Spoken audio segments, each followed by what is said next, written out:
warahmatullahi wabarakatuh. Perkenalkan, saya Nika Nugraheni dengan NIM 23100260015 dari Prodi Kedokteran Gigi. Di sini saya akan menjelaskan mengenai sejarah dari perkembangan bahasa Indonesia.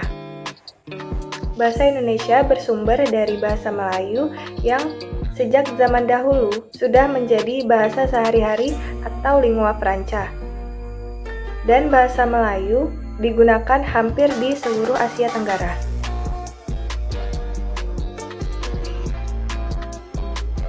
Selanjutnya, kapan bahasa Melayu digunakan sebagai alat komunikasi?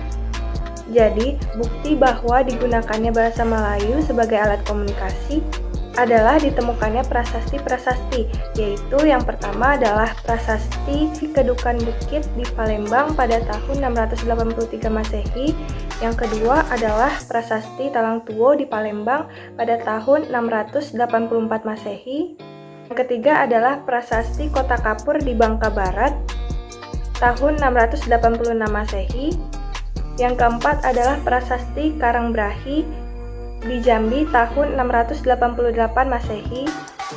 Yang kelima adalah prasasti Gandasuli di Jawa Tengah tahun 832 Masehi. Dan yang terakhir adalah prasasti Bogor tahun 942 Masehi.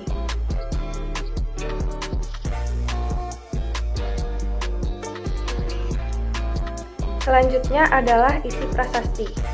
Berikut adalah sebagian isi dari prasasti Kedukan Bukit, di mana tulisan di sebelah kanan saya adalah tulisan yang menggunakan bahasa Melayu kuno, dan di sebelah kiri saya adalah terjemahan dari tulisan bahasa Melayu kuno yang ada di sebelah kanan saya.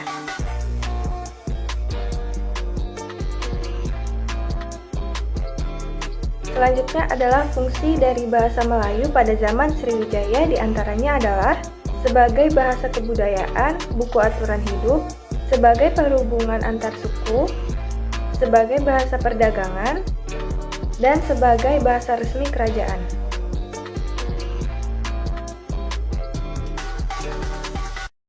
Lalu, mengapa bahasa Melayu diangkat menjadi bahasa Indonesia?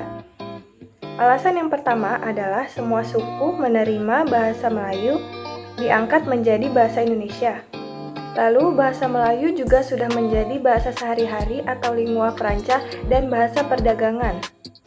Alasan yang terakhir adalah bahasa Melayu memiliki sistem bahasa yang sederhana.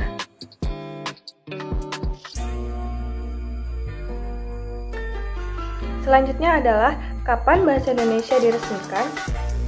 Bahasa Indonesia diresmikan pada Sumpah Pemuda tanggal 28 Oktober tahun 1928, di mana isi ikrar Sumpah Pemuda yang kedua adalah kami putra dan putri Indonesia menjunjung bahasa persatuan bahasa Indonesia, dan pada UUD bab 15 pasal 36.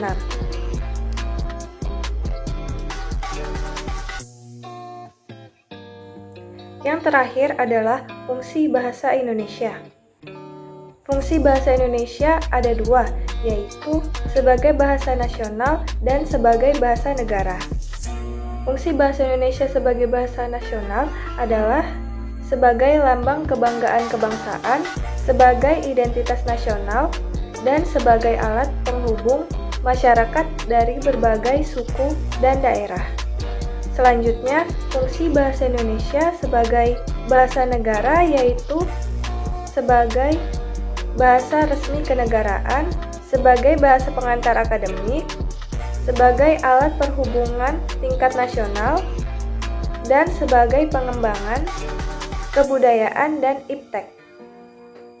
Sekian dari saya. Wassalamualaikum warahmatullahi wabarakatuh.